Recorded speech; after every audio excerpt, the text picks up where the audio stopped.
Zuko here. I am in my pajamas, but I put a bra on so that you're not distracted by my nipples. I don't know if you would be distracted by my nipples, but honestly, years of public school have taught me that nipples are very distracting, and whether or not they are, I don't find that they are, but I feel like I've been programmed to think society does. Anyway, I didn't want this video to be about my nipples. What an intro, guys! Today, I wanted to make a quick video about how I got myself out of this reading slump.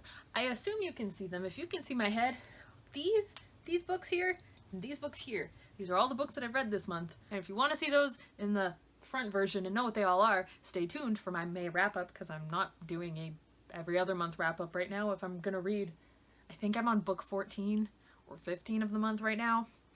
I don't need to wait for 2 months of this. So I wanted to tell you how I got out of my reading slump. Do I sound like an infomercial? Maybe. I just finished Ballads of Songbirds and Snakes like 20 minutes ago. So I'm in a zone right now. My first tip, the first thing that I did that helped me really get out of a reading slump was to reread a book that I really liked, or a series that I used to really like. I hope you can't hear Sad Pug snoring in the background. You probably can. He's adorable. I'd show him to you, but he's busy sleeping. But I read a series, actually, and I'm sure you can all guess what that is, that I used to really enjoy. And I know that that can be like a daunting thing, because you don't want to taint your experience of a book that you used to really like by rereading it again as an adult or as an older person with more experience in life, where you go, oh, this is actually problematic, or this isn't as good as I remember. It's not as fun as it was when I was 12 because now I'm 30, you know?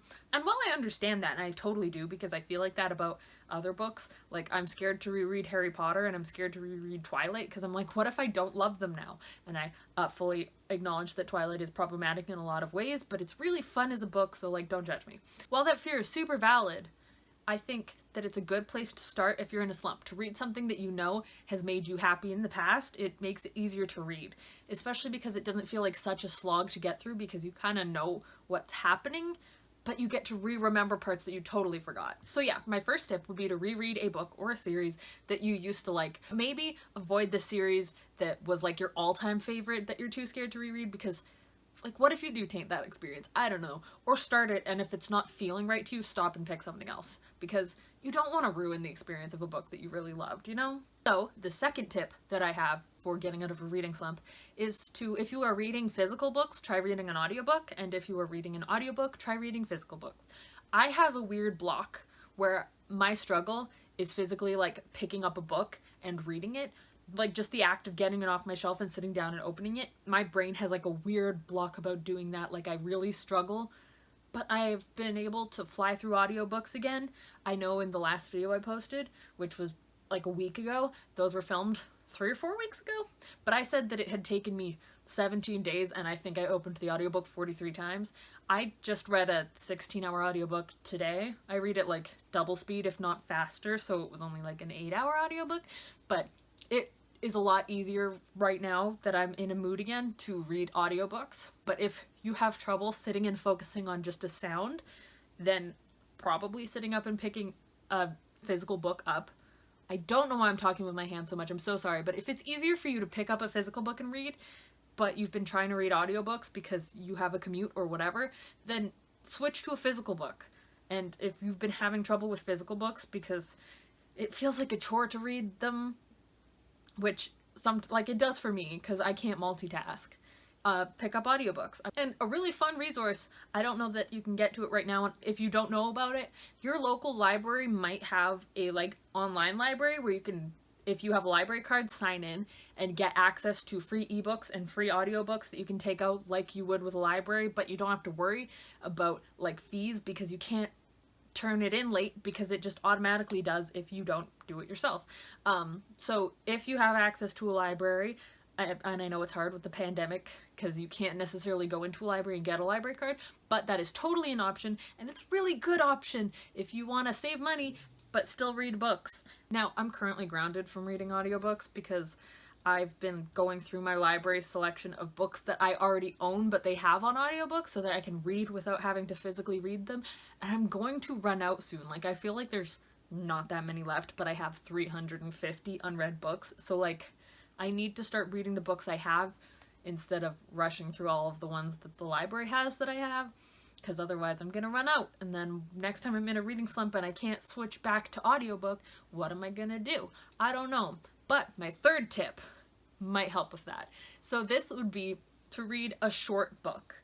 Now, like, that sounds easy, but like, I don't mean picking up like a short book like The Fat Cat Sat on a Mat, which is, like, I don't think that this is gonna get you out of your reading slump.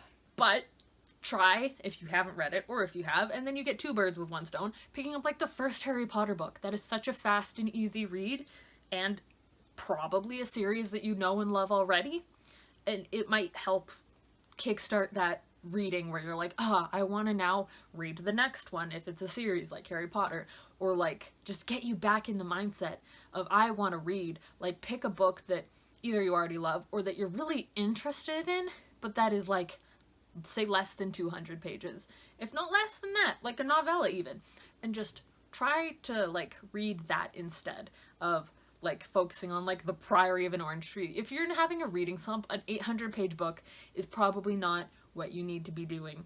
So yeah, those are all of my tips and tricks for getting out of a reading slump after I just got out of a reading slump, which was probably due to the pandemic, and now I've kind of like settled into a routine. And if you're feeling the same way, maybe any of these will help you. I'm sorry about how much hand movement there is. If that's distracting to you, because it's distracting to me and I'm doing it, I apologize. But yeah, I hope that at least one of those is helpful, and I will see you whenever I do my next video. Oh, unhauls coming soon, and also a wrap up for these will be out at the end of the month. There will probably be more, but that's what I have for now.